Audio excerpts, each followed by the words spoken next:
Chers futurs masterisés, bonjour à tous, je m'appelle Julien, donc je suis un ancien étudiant de Master 2 et aujourd'hui j'aimerais vous parler un petit peu de neurobiologie de l'apprentissage. Pour faire simple, c'est comment fait le cerveau pour apprendre et comment est-ce qu'on fait pour optimiser ce que le cerveau apprend. Et ça, on va voir que vous allez le voir en grande partie cette année, mais moi aujourd'hui je vais vous le présenter sous un aspect peut-être un petit peu plus, on va dire, biologique sur qu'est-ce qui se passe en gros dans votre cerveau de manière à ce que vous puissiez derrière vous l'approprier et donc le relier aux sciences de l'éducation. Donc la première chose qu'on va voir, c'est qu'est-ce que le cerveau doit faire en premier pour apprendre. C'est qu'il lui faut capter une information, et pour capter une information, il faut faire appel à l'attention. Et pour capter l'attention du cerveau, ou d'une personne, on va parler d'une personne, il va falloir mettre en place plusieurs choses de manière à ce que cette information puisse être captée. La première chose, c'est la science. La science, c'est le fait de souligner une information importante pour éviter en fait de balancer la même hiérarchie sur toutes les informations. Donc ça, vous verrez Franck le faire très souvent en séminaire. Donc par exemple, hors séminaire de Master 2, on pourrait dire par exemple c'est à l'examen, on pourrait insister sur quelque chose de peut-être un peu plus émotionnel, faire des associations sémantiques, ça j'y reviendrai un petit peu plus tard dans la présentation, et le rythme de la présentation, le séquençage de la présentation va avoir son importance. Franck par exemple, ce qu'il vous dira souvent c'est notez-le, ça c'est important, ou c'est important, ça notez-le. Peu importe l'ordre, mais vous verrez qu'il le dira assez souvent dans les séminaires. Ensuite, il y a, pour garder, on va dire, cette attention, il faut bien avoir conscience qu'on a ce qu'on appelle une capacité attentionnelle qui va être déterminée par un switch attentionnel, c'est-à-dire le switch attentionnel, c'est comment est-ce qu'on fait pour passer d'une focalisation sur un objet particulier à une autre. Et on va voir que ça, il y a deux choses à prendre en compte. Il y a les stimuli extéroceptifs et les stimuli interoceptifs. Donc pour faire simple, les stimulus ou les stimuli qui viennent de l'extérieur, ou le stimulus ou les stimuli qui viennent de l'intérieur, de comment on se sent nous. Et ça, on va pouvoir jouer dessus pour justement maintenir l'attention et surtout maintenir la concentration, parce que finalement, c'est ce qui nous intéresse. Et pour vous donner un exemple, Franck, qu'est-ce qu'il fait, lui? C'est qu'il utilise des supports variés, c'est-à-dire qu'un coup on va avoir des discussions, un coup il va vous présenter des PowerPoint, un coup on va faire une pause, après on va regarder une vidéo, un coup on va faire des travaux de groupe, et donc tout ça fait que c'est beaucoup plus facile de tenir la concentration, et donc la concentration finalement, on pourrait la définir comme une activation de certains circuits, et la capacité à en inhiber d'autres. Donc pourquoi est-ce que c'est important d'inhiber d'autres circuits? C'est pour éviter d'être parasité par un papillon. Et ça, on va voir que pour éviter d'être parasité par un papillon, notamment dans la mémoire de travail et dans l'hippocampe, il va y avoir plusieurs choses qui vont se passer, mais ça va être dans les quelques minutes qui vont suivre. Donc, finalement, faire varier les modalités, changer le rythme, changer de thème, indiquer ce qui est important, et séquencer pour maintenir l'attention et l'engagement, c'est ce qui va vous permettre en fait de maintenir votre attention et votre concentration, et c'est la première porte d'entrée, on va dire, vers l'apprentissage. Je vous ai mis deux citations juste à côté là, que vous verrez bien évidemment cette année, de Favre et de Mérieux, notamment que le formateur qui a pour mission essentielle de donner envie et le plaisir d'apprendre, ça c'est essentiel, et le pédagogue qui doit être aussi être un professionnel de la didactique pour créer des situations d'apprentissage motivantes, car le désir, la motivation, le plaisir permettent de mieux apprendre.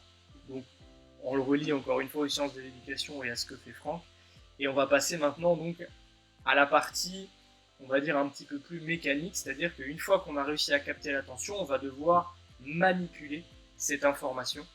Et pour manipuler cette information, c'est ce qui va se passer dans le cortex préfrontal, qu'on appelle la mémoire de travail, donc préfrontal, pensez à votre front, c'est juste derrière. Et donc, l'objectif ici, c'est de sélectionner, d'associer, de manipuler un petit peu cette information-là, de manière à pouvoir se l'approprier par la suite. Et donc, pour ce faire, c'est important que le cerveau ne soit pas multitâche, mais monotâche. Désolé, mesdames. Et ça, Franck, il vous le rappellera notamment au moment de faire vos MCC. Quand vous devrez faire vos MCC, Franck, il vous dira bien, il vous répétera bien, ne vous mettez pas sur 40 MCC à la fois. Faites une seule MCC, commencez-la, terminez-la, et ensuite passez à autre chose. Parce que c'est comme ça que vous allez pouvoir apprendre plus facilement. Et donc, on voit que quand on fait du multitâche, eh ben, on a une chute des performances cognitives. Alors ça peut donner l'impression d'abattre plus de travail, mais on retient moins de choses. Donc ne soyez pas multitâche. Donc une fois qu'on a fait justement cette partie importante qui va être l'attention sur l'information, la sélection, l'association, la manipulation de cette information, il va falloir maintenant l'encoder, la graver dans la mémoire. Et ça, c'est l'hippocampe qui s'en charge. Donc l'hippocampe, son rôle, c'est vraiment de graver l'information. C'est la porte d'entrée de la mémoire, la porte d'entrée des souvenirs. Et donc le but, c'est de trouver un moyen pour faire que cette information reste. On va voir qu'il y a des stratégies assez passionnantes au niveau du cerveau qui sont mises en place. Donc je vous ai juste rajouté un petit schéma pour que vous puissiez visualiser où se situe l'hippocampe. Donc l'hippocampe, si je bouge un peu ma souris, c'est cette partie-là. Donc c'est une partie qui est juste au-dessus du bulbe et du tronc cérébral et du cervelet, dans la profondeur du cerveau. En sachant que il n'y a pas que l'hippocampe qui gère la mémoire, on a tout un tas d'autres parties au niveau du cerveau, que ce soit les ganglions de la base, l'amygdale, le cervelet ou le néocortex, qui vont gérer également plusieurs parties de la mémoire. Et ce qui va être particulièrement intéressant, je pense notamment aux ganglions de la base et aux différentes parties du cerveau dont j'ai parlé et dont je vais reparler, c'est que toutes ces aires ont à la fois un lien cognitif, avec les actions cognitives, avec des actions émotionnelles, mais avec des actions motrices. Ça, c'est une recherche qui a été faite pour voir quelles étaient les zones qui étaient activées pour la sélection de l'action physique, action motrice. Et donc en fait, on voit bien que finalement, ça va être globalement les mêmes aires qui vont être activées aussi dans la mémoire. Et ça, j'en ai pas trop parlé dans la présentation, mais il y a quelque chose d'assez intéressant que vous pouvez aller voir si ça vous intéresse, ça s'appelle la cognition incarnée, c'est comment est-ce que la cognition émerge à la fois du corps, des interactions avec le monde, du mouvement et de la cognition et des émotions. C'est hyper intéressant, c'est Varela qui avait étudié ça, donc vous pouvez aller, si vous voulez, faire quelques recherches dessus, c'est très intéressant. Donc on voit bien ici que tout est relié, et donc il va falloir choisir un petit peu comment est-ce qu'on encode cette information-là pour mieux la retrouver. Donc ce qu'on sait, c'est que l'hippocampe gauche a tendance à encoder les mots, donc la zone du langage avec l'aire de Broca, et l'hippocampe droit va plutôt encoder les visages. Donc ça, c'est la petite différence droite-gauche.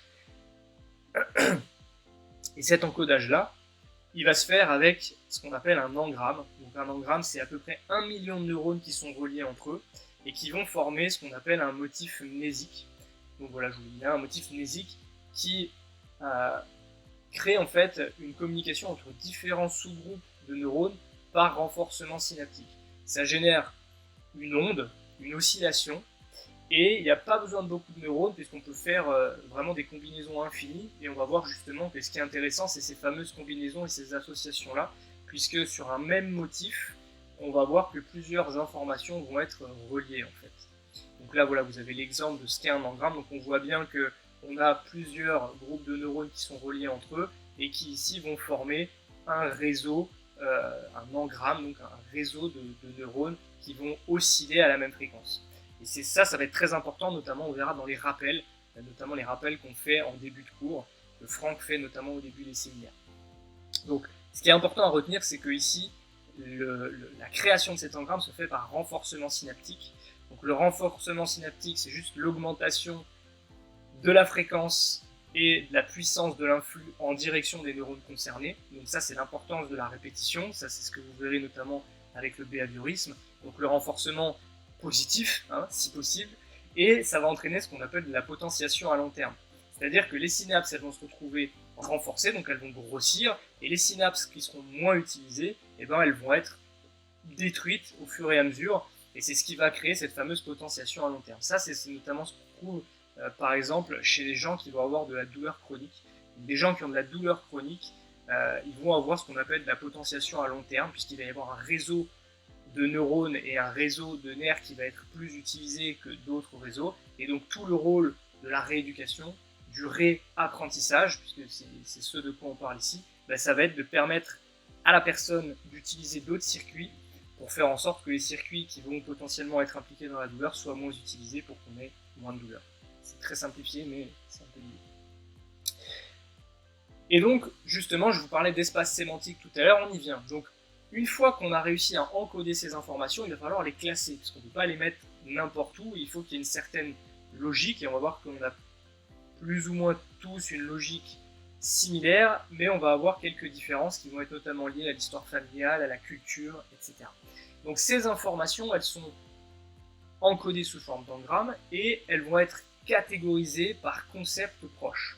Par exemple, si je vous parle de randonnée, immédiatement à l'esprit, vous allez certains vont peut-être avoir des images de désert parce que peut-être, je sais pas moi, ils ont des origines maghrébines ou autres, et puis il y en a d'autres. Moi, par exemple, quand on me parle de rando, je suis originaire de Haute-Savoie, j'imagine Chamonix, le Mont Blanc, les forêts, etc. Donc, on va avoir, avec un mot, j'ai réussi à faire appel à tout un tas de concepts, et c'est exactement comme ça que sont organisées les données à l'intérieur de votre cerveau. Et ça, c'est particulièrement important parce que quand on donne un cours, ce qui va être essentiel, c'est de réussir à trouver des bonnes analogies qui permettent d'atteindre certains espaces sémantiques pour justement créer ce renforcement synaptique dont on a besoin pour que les étudiants puissent apprendre. Et c'est là où les émotions vont avoir un rôle à jouer. C'est qu'on ne peut pas être uniquement factuel pour apprendre.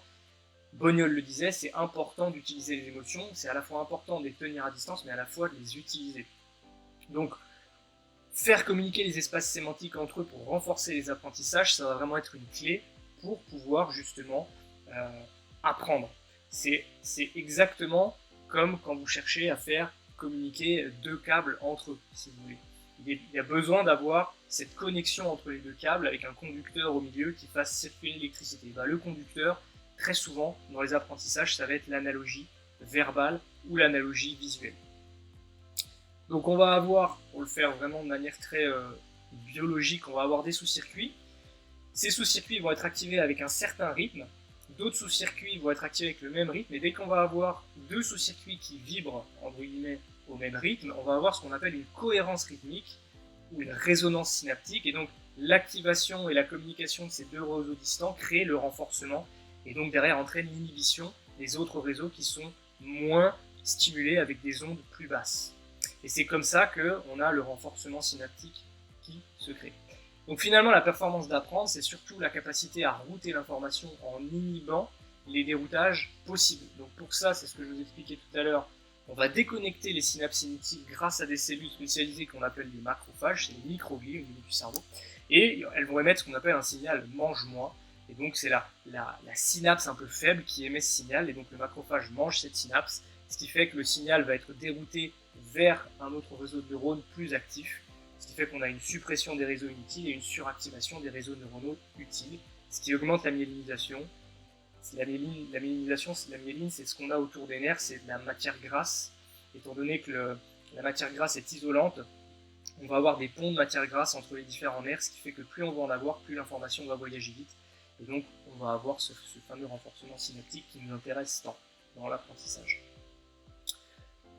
Donc comment est-ce qu'on fait pour consolider les apprentissages? Parce que finalement, c'est ce qui nous intéresse tous. Comment est-ce qu'on fait déjà nous pour mieux apprendre, et comment est-ce qu'on peut faire avec nos étudiants pour faire en sorte qu'ils apprennent mieux? Donc, un truc qui n'est pas très sexy, mais c'est le sommeil, c'est essentiel, puisque c'est là où en fait le cerveau va faire un revisionnage, notamment à travers les rêves, qui vont permettre justement de créer ce renforcement synaptique, la potentiation à long terme, et une réorganisation, consolidation et optimisation de cet encodage d'informations là. On va ensuite avoir donc la réactivation des circuits. Ça, c'est ce qu'on fait notamment en début de cours avec la consolidation des engrammes et les rappels. C'est en ça que les rappels, c'est hyper important, c'est qu'on réactive ces réseaux de neurones de manière à mobiliser l'information et à pouvoir l'ancrer beaucoup plus facilement et créer justement ce renforcement synaptique. Je vais beaucoup répéter ça, mais vous l'aurez compris, c'est un peu ce qui est vraiment essentiel au cœur de cette neurobiologie de l'apprentissage. Le contexte d'apprentissage, évidemment, ça, vous allez le voir en long, en large et en travers cette année avec les sciences de l'éducation. Comment est-ce qu'on crée un contexte d'apprentissage propice pour la performance, pour l'apprentissage, pour faire en sorte que les étudiants se sentent bien ou les collaborateurs se sentent bien. Et ça, c'est véritablement essentiel. Idéalement, quelque chose de multimodal, donc c'est ce que j'expliquais au début, avec plusieurs possibilités, avec des PowerPoint, avec des vidéos, etc., qui vont permettre une certaine variété, une certaine convergence d'entrées sensorielles, motrices, émotionnelles et cognitives. Faire et faire faire, puisque c'est comme ça qu'on apprend. Ça va permettre derrière de créer du lien, stabiliser les connaissances. Si je vous donne quelques exemples, ça peut être de la simulation clinique. Donc ça, je sais que par exemple, les infirmières ou en médecine, il y a beaucoup ça. Moi, je prends mon cas pareil en ostéopathie, on fait un peu de simulation, mais c'est surtout des mises en situation et de la clinique. Et par exemple, le formateur qui va arriver en cours, très souriant, très dynamique, comme fait Franck au départ, qui nous demande est-ce qu'on est content, que lui il est content de nous voir, etc. Tout ça va instaurer un contexte qui fait que c'est beaucoup plus propice d'apprendre dans cette situation-là, puisque si on se sent bien, si on a des bons stimuli interoceptifs et que les stimuli extéroceptifs donnés par le formateur sont positifs, il y a un alignement qui se crée entre les deux, et donc le cerveau est prêt à prendre le risque d'apprendre. Et ça, c'est extrêmement important. Donc ça me fait une très bonne transition pour vous parler des émotions, puisque les émotions, elles sont au cœur clairement de l'apprentissage, puisque on sait que une émotion positive va permettre l'envie, l'attention, le plaisir, l'engagement, et à l'inverse, des émotions négatives comme l'anxiété vont clairement inhiber cette capacité justement à déclencher de la dopamine, à déclencher de l'envie d'apprendre, de la curiosité, et va fermer cette fenêtre temporelle. Donc nous, on veut ouvrir une fenêtre temporelle d'apprentissage pour activer ces circuits donc de plaisir, de récompense, ces circuits dopaminergiques, ce qui va permettre de créer un lien physique avec l'information qu'on va créer, qu'on va récupérer. Quand on apprend, si on apprend dans le plaisir, on retiendra toujours plus facilement, et ce lien physique créé entre les deux va nous permettre justement de mieux nous rappeler. Donc pour faire un petit résumé, parce que j'ai dit beaucoup de choses, mais tout n'est pas à retenir. Encore une fois, ce qui est important, c'est de faire des liens et de retenir ce qui va vous sembler important derrière pour votre pratique. Donc le premier truc dont j'ai parlé, c'est la science. La science, elle n'est pas obligatoirement informationnelle, elle peut être vocale, elle peut être temporelle, elle peut être analogique, interoceptive, extéroceptive, etc. Peu importe, trouvez un moyen de faire saillir ce que vous avez envie que les étudiants retiennent, et surtout ne pas les noyer dans un excès d'informations, puisque c'est là où on les perd. Ensuite, la mémoire de travail, rappelez-vous qu'elle est monotâche pour pouvoir optimiser l'apprentissage. Rappelez-vous de ce que Franck va vous dire, ou de ce qu'il ne vous a pas encore dit mais qu'il va vous dire, soyez monotâche, travaillez une MCC à la fois. Ensuite, l'encodage, il se fait par catégorie sémantique et par engrammes. Ces engrammes, rappelez-vous, il faut les stimuler régulièrement pour pouvoir avoir ce fameux renforcement synaptique et cette potentiation à long terme pour pouvoir se rappeler des choses et apprendre. Le routage, donc par potentiation à long terme, je viens d'en parler. Et enfin, le contexte, on va dire, pour consolider ces apprentissages, le sommeil. Je sais, c'est pas sexy, ça fait râler, mais le sommeil, c'est le pilier vraiment pour la récupération cognitive, pour la récupération émotionnelle. Les rappels en début de cours, le contexte positif d'apprentissage, et vraiment la prise en compte des émotions et de générer des émotions positives pour que quand l'étudiant apprenne, pour que quand les collaborateurs travaillent avec vous, ils aient envie encore de travailler avec vous, pour qu'on leur sécrète de la dopamine. Et ça, c'est hyper important. Donc, j'espère en tout cas que vous aurez appris quelques trucs. J'espère que ça vous aura plu. En tout cas, moi, je me suis régalé de faire ça. Et je vous souhaite en tout cas une très belle année de master. Vous allez voir, ça va très bien se passer. Pensez à travailler en groupe. Pensez vraiment à être à l'écoute les uns des autres. Et soyez créatifs. Lâchez-vous et ça va le faire. Je vous souhaite toute la réussite.